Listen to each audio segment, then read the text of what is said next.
Hello, everyone, and welcome to Spiral Out, the podcast where we talk about music and movies, artists and art, merch and memorabilia, collectors and their collections. A quick rundown of what this podcast is going to be about. We're going to spend a lot of time talking about Tool and Tool-related subject matter, APC, Pucifer, Danny and the Baked Potato, related bands, prints, posters, all that awesome stuff. Our guest today is Joey Crumbles. Joey had an amazing run. This year, Joey did 28 out of 38 shows for Tool's US tour. And he stopped by to talk about collecting, posters, the poster community, trading. I hope you enjoy, and thank you for listening.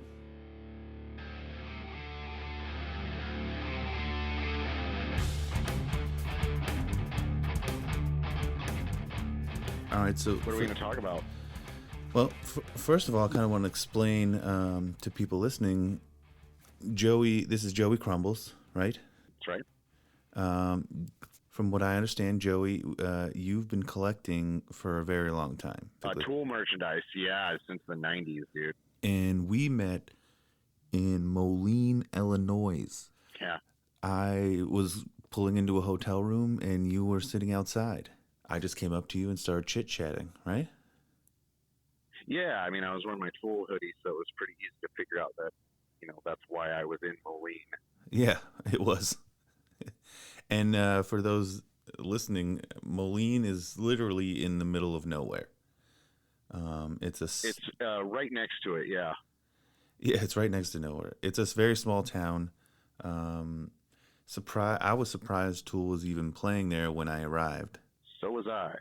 But anyways, we met, and I had to check a map. For real. But anyways, we met and just kind of kicked off a little fanfare, and we had dinner and just chit-chatted about Tool the whole time. And you just happen to be a super knowledgeable guy. The first thing I talked about was trying to get you on the podcast. You went to about 30 out of the 38 shows, if I'm not mistaken. Yeah, it was, I think my count was 28, something like that. It was an obscene amount. So I'm just curious where Tool came into the picture, where you're like, okay, I get this. This is me. Way back in like 1990, in 92 was cool. 93 is, I believe that's the first time that I saw Tool. And it was basically it was unremarkable to me at the time because you were so young. Because I was just like, yeah, and it was more like I didn't understand who I was seeing. Sure. At that point in time, I didn't think that they were going to end up being this monster band. I swear to God, dude, it was every couple of months Tool was playing somewhere, and we just started going because we knew it was so awesome at that point because, Maynard was so wild. Sure. He'd come out wearing, a thong and fake titties and paint himself, half red, half blue. And it was really hard to, ignore the platform high heels that he was wearing. You know what I mean? What are we watching? But then the noise that came out of this guy was it was truly mesmerizing, and so it just became like religion to us, and we just refused to miss shows. Couple that with everything else that you were seeing, and it wasn't like another metal show. The best way that I can put it is it was like Tool became the Pink Floyd of our generation. Sure. Because Pink Floyd obviously was one of the first to really start utilizing lasers and images, a theatrical end to it. You know what I mean? Sure. And Tool obviously was doing the same thing, but using this progressive type of music that was a little heavier and a little angrier and a little more. It was angsty in the beginning, you know what I mean? But it was still melodic. It wasn't just crush your fucking skull. It was smart. yeah, it was smart rock, you know, and it made it just really dynamic and fun to be there. You know, we've talked a few times, and I may be wrong here, but I'm from our conversations that you have amassed a pretty good collection. Yeah, I mean, there was a lot of things that because of the way that I always collected everything from a whole bunch of bands, dude, not even just Tool. Sure. Like if it had the logo, dude, I'm gonna try and get it. Yeah. And realistically, because of the way that I collected, it just went into a box with all my other little collectibles. The fact that I had all of this other stuff amassed, once I started picking through it, I was like, oh dang, I got kind of a pretty good little collection going. And because I was kind of smart about everything, meticulous, like I didn't put up posters in my room with pins, thumbtacks. Yeah, you at least had enough, wherewithal and mindset to, not ruin things. You may not have. Because I don't want to poke a hole in it, dude. Nobody knew that it was going to be worth money, so again, they just trash it, and I never did. I didn't have a whole lot of Tool merch until maybe the mid to late 2000s. And I didn't even get into the, print game, like which we'll get to here in a minute, until somewhat recently. But I've always collected, like you said, if it had a logo of something I was into, I kept it. And I put it in a box, or I put it in, something, And then, again, I've kept it through relationships, through moving. I mean, how many times have you think you've moved since you were a kid and just kind of moved these boxes around? Exactly. I mean, and after a while, I mean, everything just kind of grows with sentimentality. You know Sure. what I mean? And to a point where I'm like, yeah, I'm not getting rid of that box. You know what I mean? Yeah, the box just stays somewhere. That box over there in the closet. Exactly. That's got all my concert tickets in it and the pics I've caught. Oh yeah, dude, I have all my stubs. You know what I mean? So that made finding those boxes again later in life even more fun, because I'm like, oh wow, check this out. When did you start noticing that the stuff you were collecting was increasing in value? So back in the early 2000s, and I mean early 2000s, when eBay first emerged, there was no Facebook back then, so it wasn't like it is today. But you used to just be able to, dude, you could buy stuff and then you'd have to send them. You could send them cash or a cashier's check, or you'd have to mail your payment. Then they would send your stuff. That's fucking wild, man.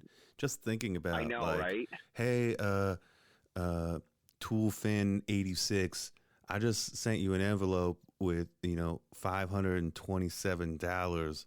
Can hopefully you send my shit. Correct. I hope you check your mail. One of the things that I liked to do was collect bootlegs. I would just start collecting all of the bootlegs, and the bootlegs were actually worth quite a bit of money. Mm-hmm. And same thing with imports, different versions of different presses, I'm sure, the same CD. Yeah, you see a different cover, all of these things, and they were worth a little bit of money. And so I started actually trying to angle towards trading my lesser valued things for the things that I knew were going to end up being worth more money later. It was just Enema. Sure. And back. So the set lists were straight fire, dude. Right. You would look at, because they would Eulogy change their set list H all the time. All the fucking time back then. Good God, man. The different versions of things, different version of Flood. Yeah. You like, damn, dude, that was dope. Or he would hit different, he would sing it different, you know what I mean? Or he would add a different verse to things. Sure. Like there was an alternate verse to Bottom,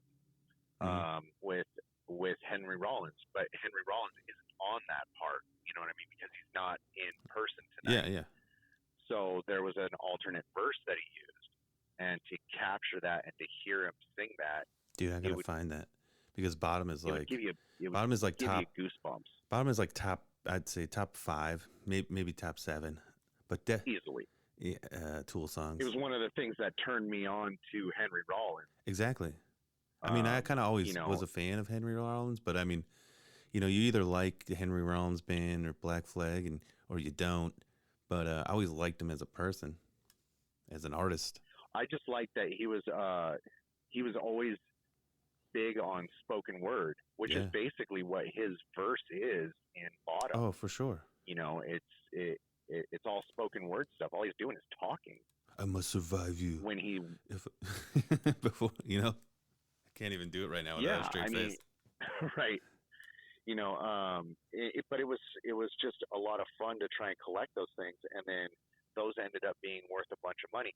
And the thing was that I always held things to a certain level of purity, but they ended up being worth a bunch of money. You know what I mean? And then that's, like I said, the emergence of eBay is what really changed things, because you could monetize anything. Yeah.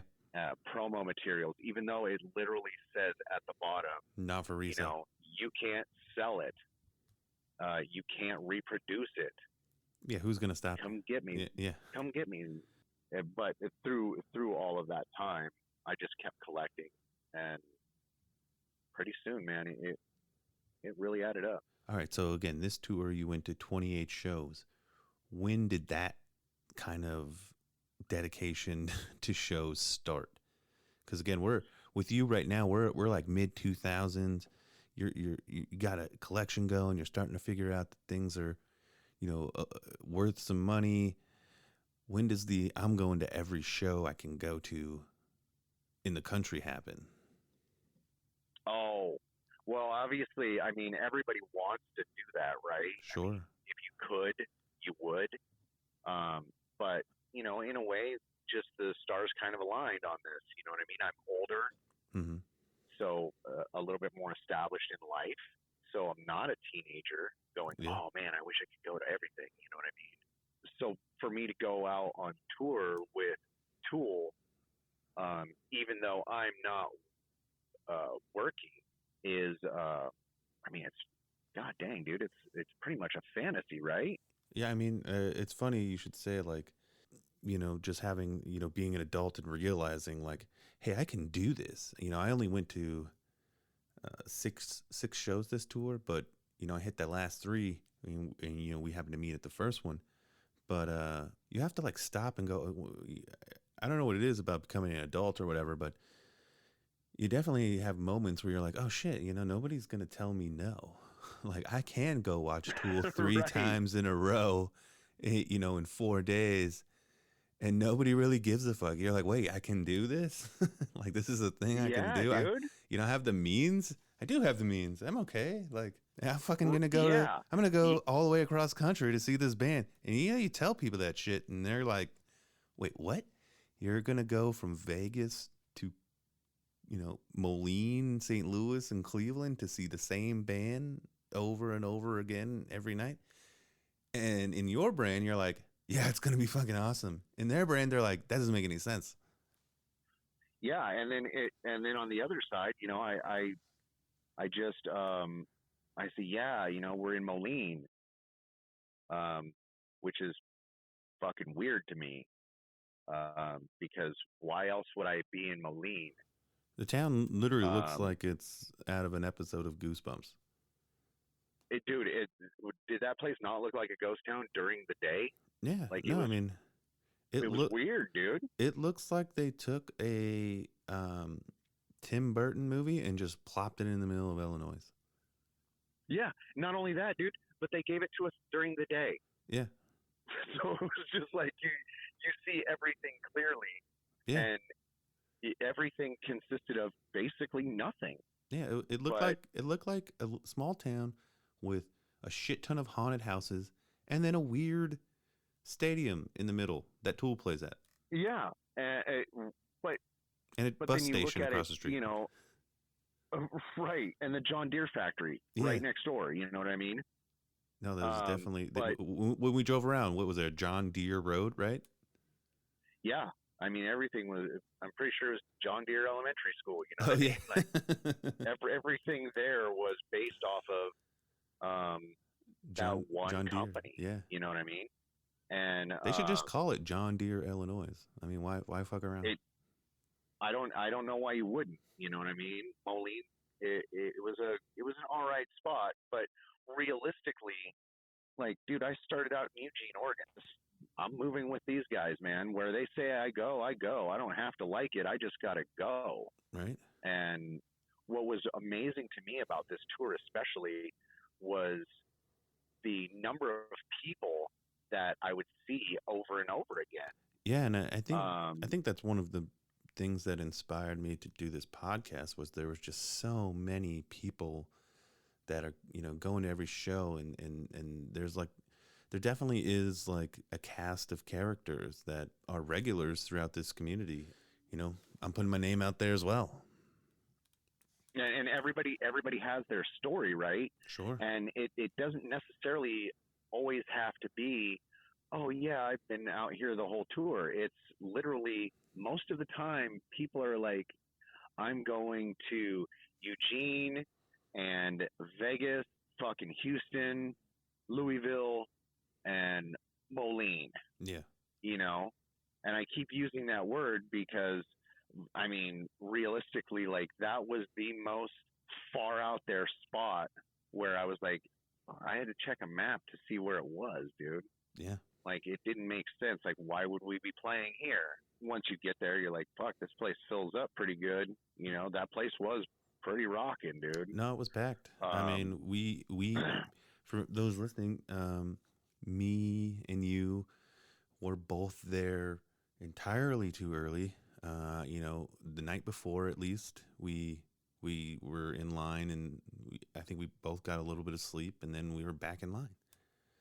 So we just sat, I mean, next to this building for. It turned into this weird thing, right? Where, like, I knew the people that were already lined up.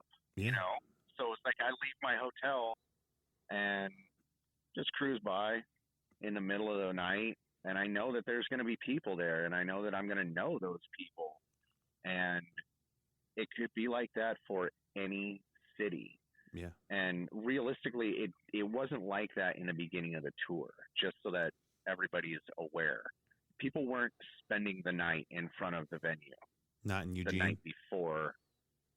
No. People showed up, you know, at 4 o'clock in the morning. Dude, they're fucking ready to go, man. Yeah. And I think that it wasn't necessarily that nobody was racing. It was just a pure excitement. And then at some point, things changed. It wasn't about the excitement of what we were going to see anymore. It was jockeying for position. Again, that's where this next question comes in. Since you started in Eugene, when did you see the shift? And the reality was that you had people that did not want to be there at that time, but they also knew that because of the race to capitalize on what we were doing, the wrong people got out there in front, and they turned it into basically a competition. People were just doing it just so that they could make sure that they got a fucking t-shirt. That wasn't fair, dude. I agree. Again, going to other tours and other shows, I did VIP in the last tour, and it didn't even occur to me that I wouldn't be able to get a signed print.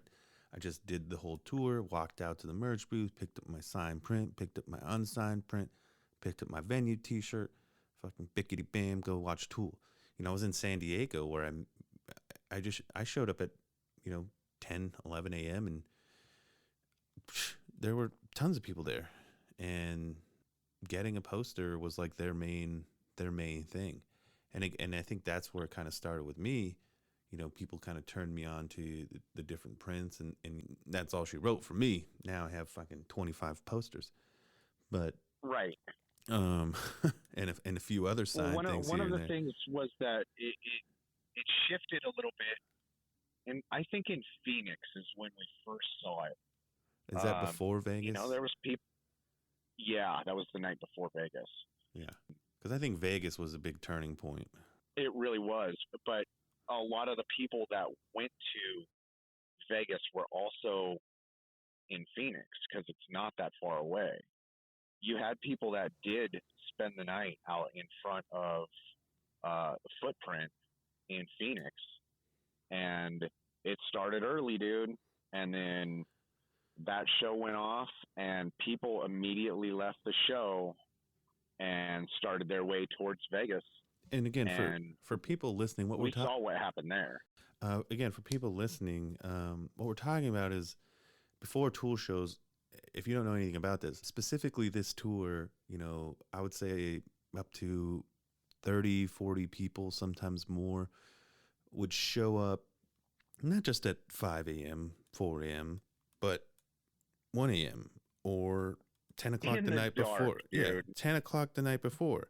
And and what we're talking about is it got so competitive, I guess is the right word, that, you know, 20 some odd shows later, we're in Moline, and dudes and others are showing up at, you know, 3 o'clock, 1 o'clock the day before, you know, spending 30 some odd hours in line.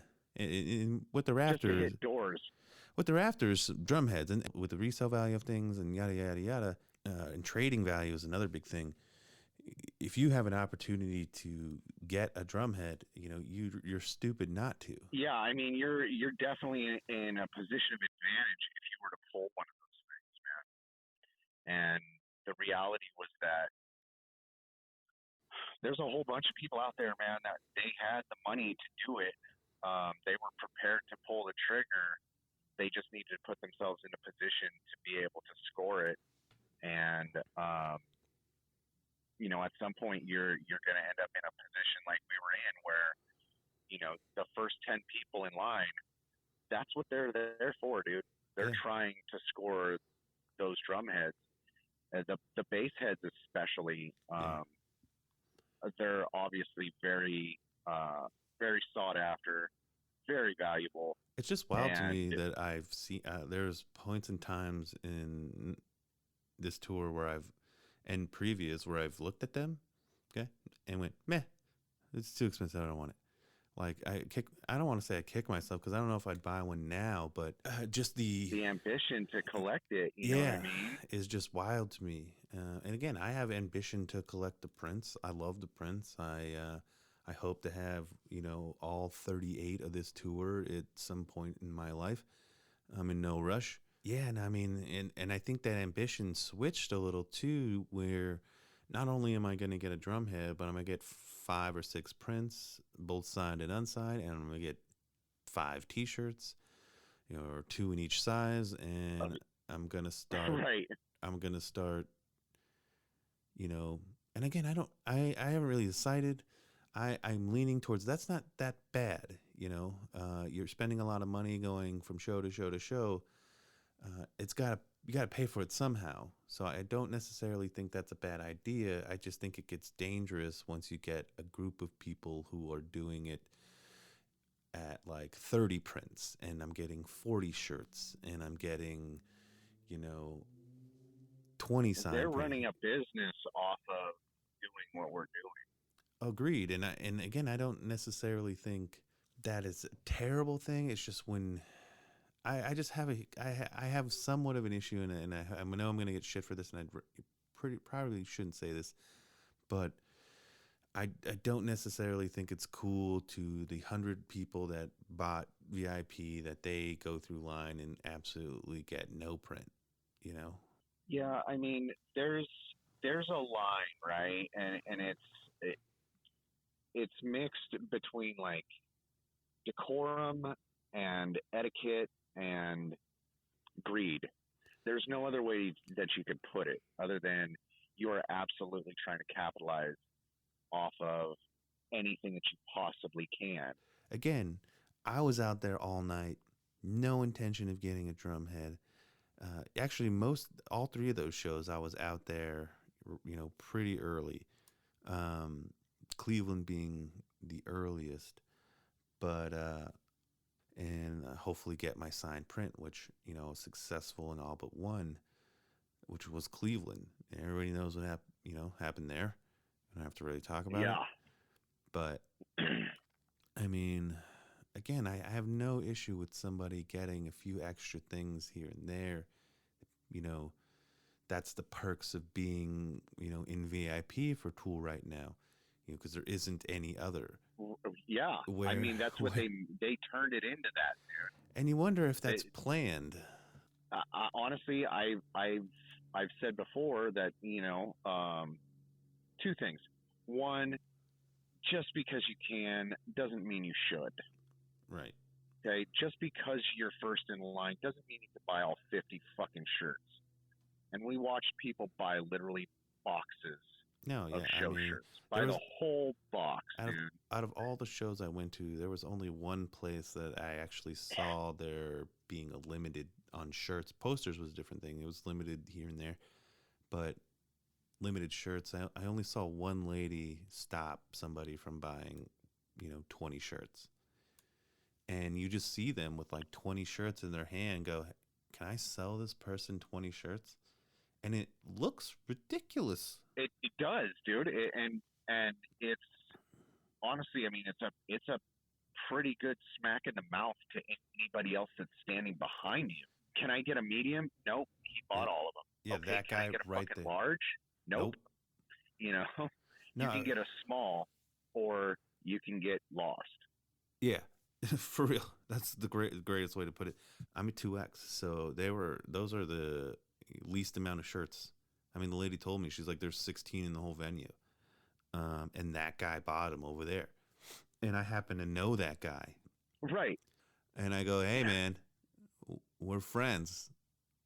Let me trade you this large for a 2X, because you can't go empty-handed. You got to have something.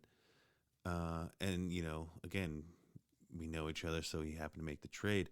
In Cleveland, it was a different story. Again, same person, no 2XLs. And again, I'm in VIP. I'm 10th in line. Right. 10th in line. 2Xs are gone. What? All right. Yeah, you're gonna have to go talk to another VIP guy about buying merch. Yeah. Like, at no point should it ever be like that. And you know what I mean? Again, so I find the guy, and I'm like, hey, I know you got 2Xs. Let me get a 2X. That'd be $110. Yeah, no, and it's funny too, because there's other stories, and I'm not sure if it was you that it happened to, but the 2X thing, he'll trade you, but he wants his additional $5 because the 2X wasn't up. Oh yeah, that was me. I had a Venmo and $5 for sure. Like, what a shitbag, dude. I mean, I shouldn't even have to come ask you to begin with, because you wear a fucking medium. Yeah.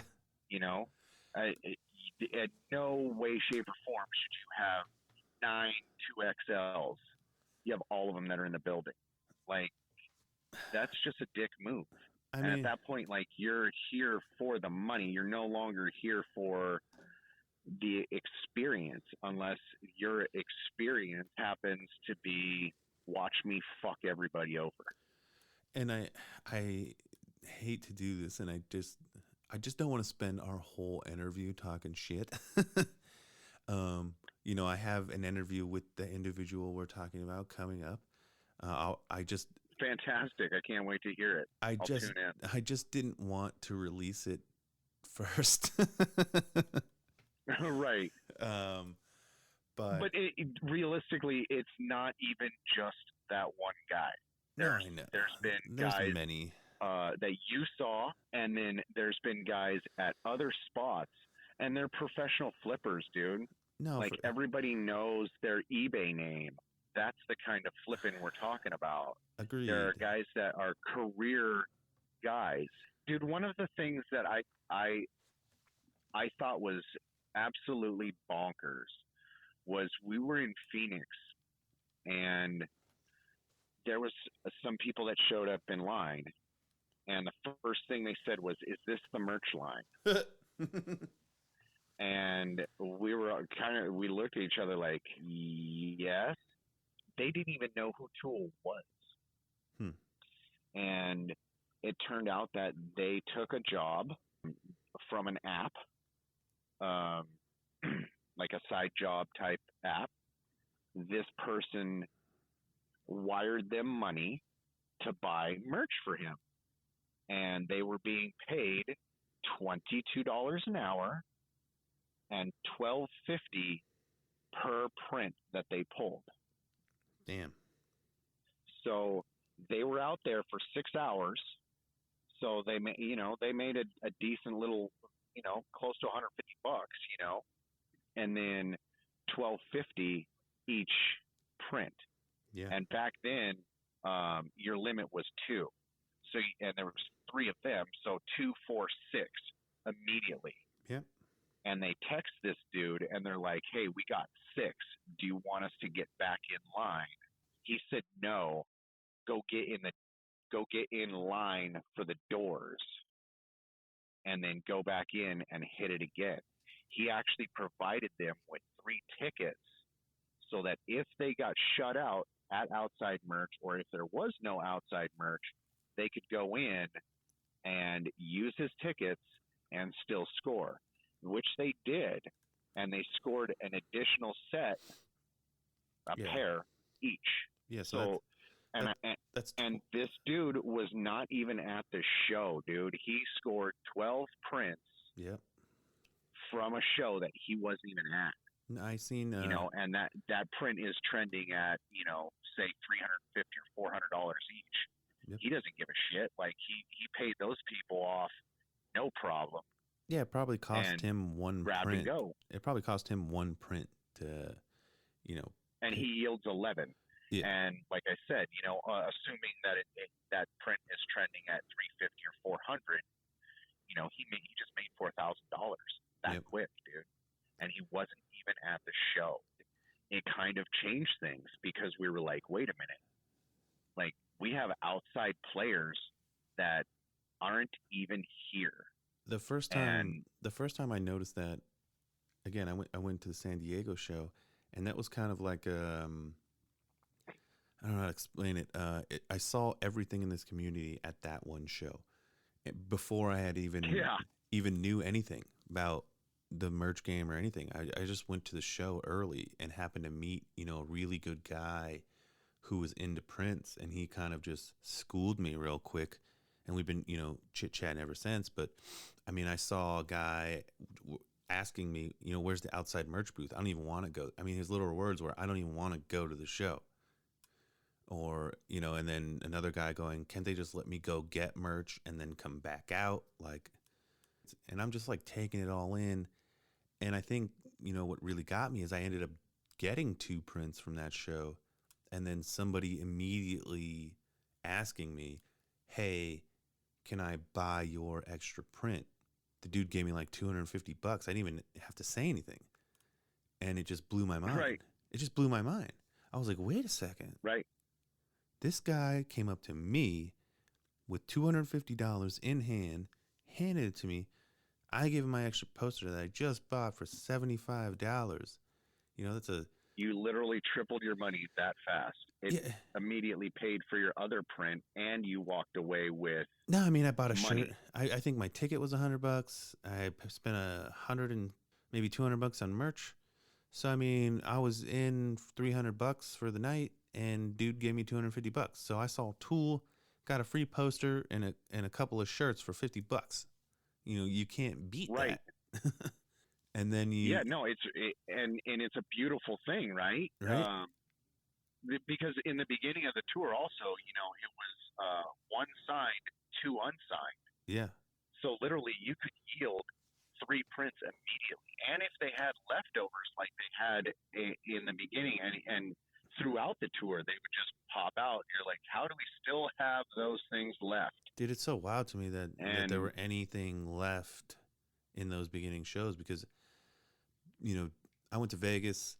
That was nuts. Those were gone quick. And then the next show I went to was New Orleans, which by that time, that's, somewhat mid-tour before right before the break. Right. They were gone in, I was general mission there, but they were gone in, 45 seconds, Yeah. as soon as the Yeah. doors open. Well, and the vintage prints, the vintage, Or legacy you prints. mean last tour? Yeah. When, so like in Eugene, um, they had the show print and they had the signed show print, and then they had the canceled print, and then they had Mystics and Trolls, both from Alex Gray. Dude. And they had leftover Oddies. So we were literally like, look at how many fucking prints they have. And they were all up for grabs, dude. The rule was you're allowed one signed, two unsigned, and it was unlimited on the other things. And we were looking at each other like, dude, they're literally handing out $1,000 bills right now. Yeah. No, I mean, in Cleveland, and you can buy as many as you want. Yeah, in Cleveland, I didn't score a signed print, which just left me hungry. So when I had the opportunity to hit the other booths, I happened to find like a club level booth nobody had hit. There's no entrance to it. You had to take an elevator to get there.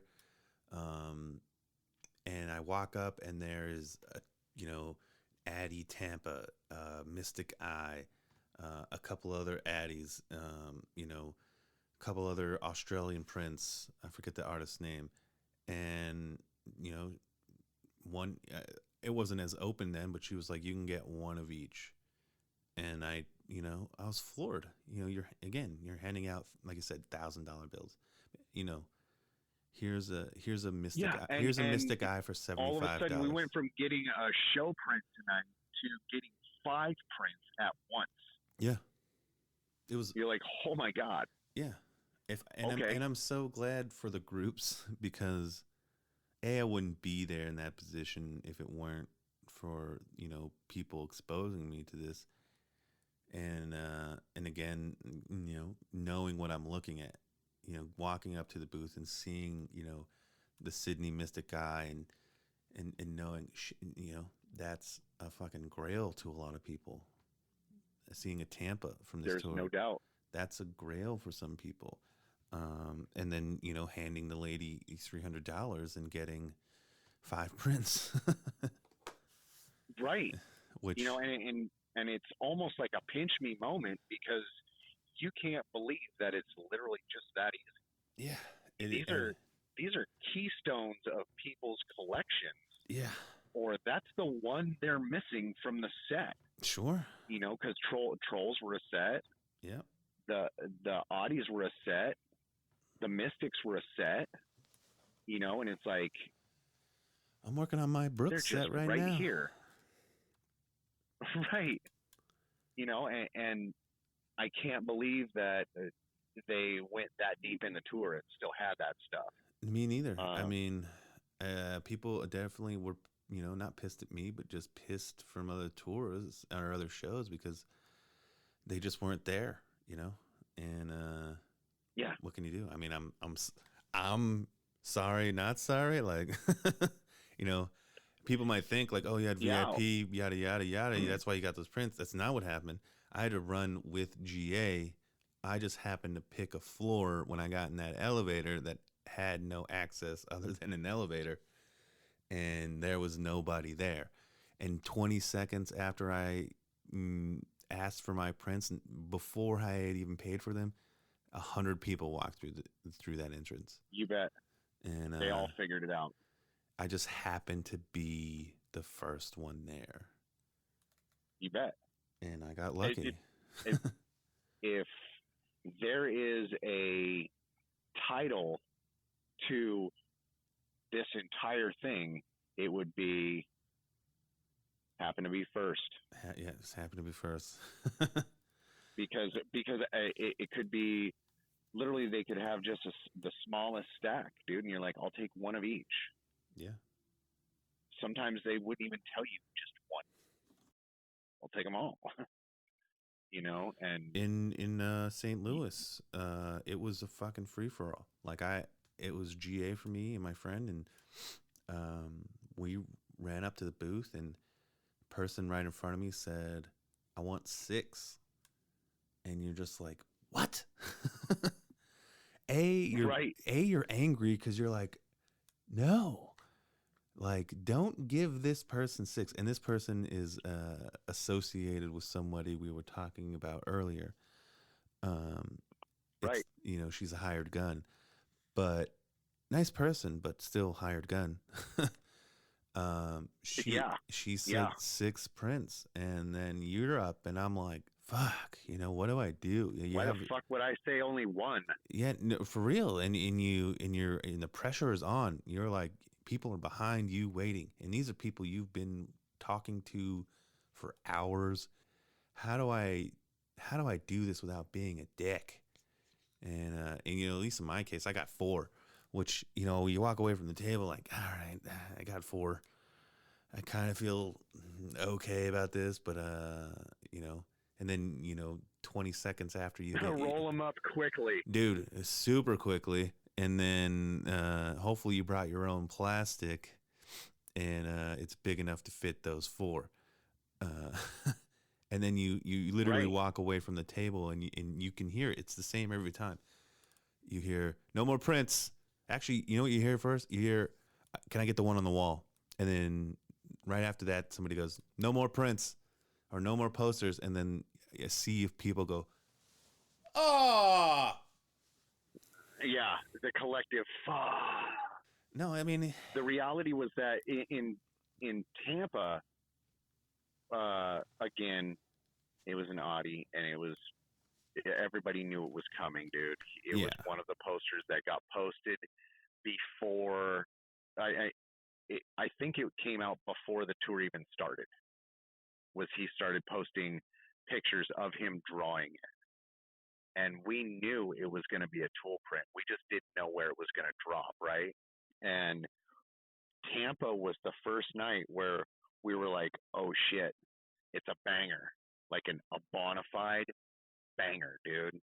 And I remember I was at the merch booth, and I was upstairs, and there was a very, very long line, and I was able to score a pair. And I think it was just because I asked. She gave me 2, and I mean, this stack was so thin, dude. And there was like 3 or 4 terminals running. And while I was standing there and I had my 2 prints out, they sold out, and a fight broke out in the merch line immediately, dude, because people were like, you motherfucker, you cut in front of me, and this is, you know what I mean? It started, dude. And that was the first time where I was like, wow, dude, things got a little bit out of hand, a little bit violent there, dude. Like, that shouldn't have happened. You should just go, oh, damn, you know what I mean? But there was people that were obviously super heated about it because they were like, dude, I've been here all day, da da da da da. And of course, everybody's got a story of how they got there. Yeah, definitely. Everybody's got a weird journey. I came from Minneapolis. I came from Texas. No, it's awesome that people travel that far, but it doesn't help. To get shut out right in front of you. Yeah. And you're just like, God dang it, man. I just came from whatever state and got shut out. It fucking hurts, dude. I mean, it happened to me in Vegas. I got absolutely shut out. And I was there all day, and I was first one through my line at the door. And it didn't matter, dude. No, it was a low run. I'm only from California. It was a low run. It was a low run, yeah. Plus, they took 200 outside and sold them at outside merch. And I was like, I'm just going to hit inside. And then, as it turned out, because I knew that I had a pretty decent position at my gate, as it turns out, dude, that was not a good position. I probably should have got into the outside merch line and tried to work at least a print that way, because, once you have burned off half of your prints for the night at outside merch, there's not much inside. You got 5 You got 5 booths inside, right? Yeah. Do the math, dude. That means you're starting out with a stack of less than 40 at each Yeah. booth. And if you're not, that's to start the night. Again, if you're not, the first 20 people in each one of those booths, sorry, you are not going to get a poster. And it's to be first, man. Yeah, it just happened to be first. What, today's March 26th or something? Yeah, March 26th. Yeah, it's been 3 full months, dude. All right. So, I mean, from the Vegas show, at least, it's been exactly 2 months. And my knowledge of Tool memorabilia and artists and prints has just fucking skyrocketed. I mean, you have to learn quick to be in this game for sure, or somebody's going to take advantage of you. Yeah, it's definitely be quick or be dead, man. Either get with the program or get run over. For reals, like you will lose money if you do not know what you're talking about, if you do not, and I have good friends, other people I can hit up and say, what, if I ever get into a jam, what, there are definitely some prints I don't know the worth or, may need some questioning on. And I have people that hit me up now and go, hey, Chris, what do you think this, it happened 20 seconds ago while we're talking. Somebody was like, hey, man, how much do you think the West Valley's worth? Is it around 400? I'm like, it's a little bit less, but, do what you can do. But yeah, it's the game. Like, I don't. Columbus took a chance. Yeah, I don't have any judgments on anybody that's selling their shit, trading their shit, buying a little bit extra. It is the game, and we all are playing it. I think, especially if you're listening to this podcast, we're all playing it. It's fun. Right. Well, and I think part of it too is that we're playing futures. Yeah. Right. We're playing towards futures. I'm betting that I'm going to spend, say $225. We'll say 3 prints, right? Sure. And realistically, it's more like $450 because if I can get 3, it's probably going to be a signed and 2 unsigned, right? If you can. And right. And realistically, I'm betting that the prints that I'm buying tonight, I'm going to be able to move, not for cash, but for trade. Dude, it's all about the trade. And I'm hoping that my prints trend higher than what I'm looking for. I end up with, correct.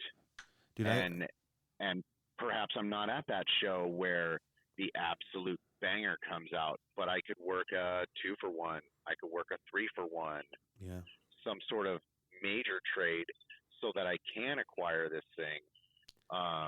And whether that's for a monetary thing or whether it's I'm chasing that particular artist thing or, it really doesn't matter. The fact is that you want to have that trade bait on hand. Oh, for sure. I mean, so that you can try to diversify, but you're also betting on, your own knowledge. And if you don't know what you're doing, then you're buying a whole bunch of stuff that you're probably you're not going to lose money. You'll never ever lose money. Everything is going to be worth at least double what you paid for it. But obviously, there's going to be the other prints that jump out there, and look at Cleveland go, baby. I know that sucker is sky high. That thing is bionic, dude. It is fucking killing it. And if you could acquire one of those, well, now you have a heavy hitter on hand, so you could trade for Cleveland. What the end game is with these prints is it's just cool to collect.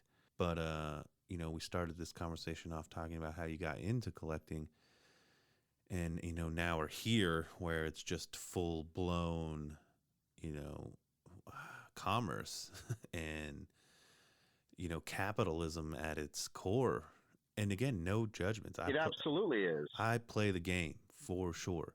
And it is what it is. I think it's fun. You could be buying for your own pleasure. You could want this sucker. It could be its forever home, right? But the reality is that you have to look at things. You don't have to. most people do look at things as this is literally money, and For sure. I don't I don't necessarily think that everything has to do with money, but I will tell you that one of the things that when I first met my chick, she was like, "So what's up with all the posters? If I wanted to say go to Hawaii, I just move a couple of few of these. If I want to go do something, if I need something, um, I know that that sucker right there is worth $1,500, man, and it's surrounded by other $1,000 posters. And to me, I love the fact that I have so much art, Yeah, and I do look at it as true art. I do believe that it's a bona fide medium. for sure. Concert art is a thing now, dude. It's a multi-million-dollar business. It's its own animal. Agreed, Um, I think it's a little bit more accessible, in my opinion, than normal. I don't even. There's so much art out there you can't even say what normal art is. But it's like, you go to a gallery and it's like $900 for a painting. You're like, what the fuck? You can go to a tool if you wait in line all day and all night and go to a tool show. You'll get you can get a poster for $75, and it's a real piece of art. and it's worth 900, just Yeah, like that canvas. yeah, it You is. know, And they're and realistically, everything is an investment. sure. It's literally my art portfolio is a portfolio, whether you want it to be or not. It's my art collection is worth money. Yeah, I started in San Diego and ended in Cleveland. I didn't go to every show in between. I went to a few. But between gathering prints from shows and trading, and I purchased a couple. I've spent a couple, you know, $1,000 on prints. But I guarantee if I sold off all the ones I have, I'd more than double what I put in. Everything is just a numbers game, really. I mean, realistically, it's dude. We're touching on touchy subjects, That's fine. That's and that's the point. I it's a lot of it's controversial, but I'm also the first one to tell you, like, dude, I don't lie. Yeah. Um, I think that's there's why I you can do gravitated a whole towards bunch of you. other right. I'm going to tell you answers that you're probably not going to like. Maybe some of this information, is going to help somebody. There's somebody coming in here that's like, I want to do this, and then you realize, like, maybe this isn't for me.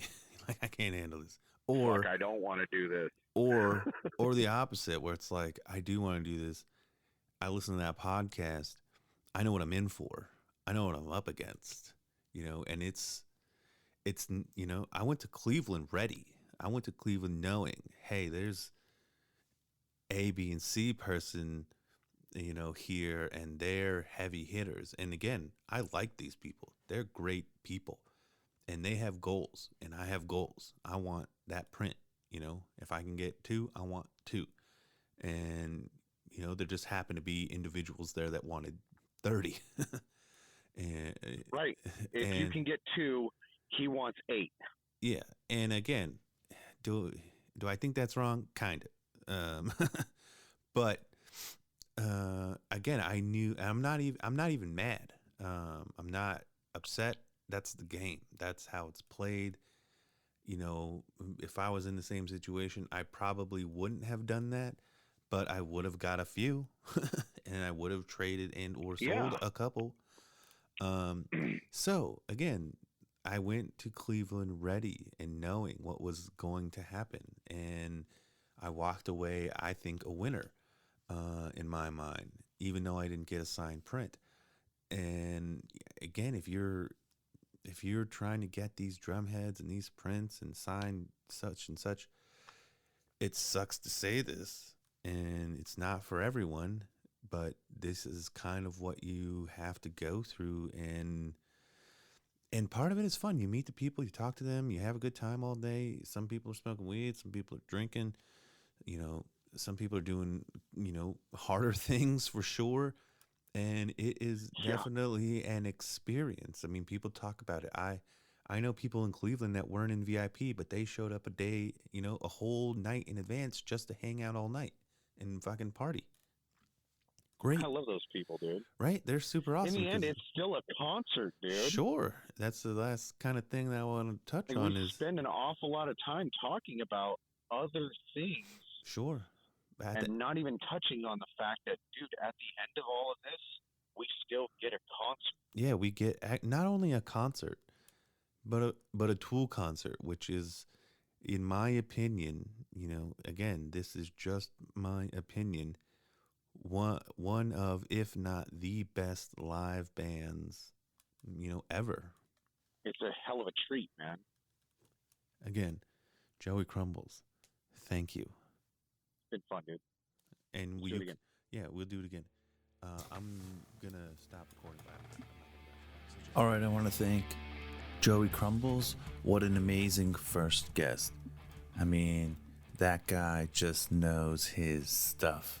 I want to thank Brian Paulson, our researcher. I want to thank the Tool Facebook and online community. You guys have been amazing to me the last few months. Very welcoming. I hope you liked the podcast. We got more coming up. We're interviewing artists that make the prints. We're interviewing more Tool fans, more collectors. My goal is to be as engaged with the Tool community and art and poster community as much as possible. So again, thank you for listening. It's only up from here.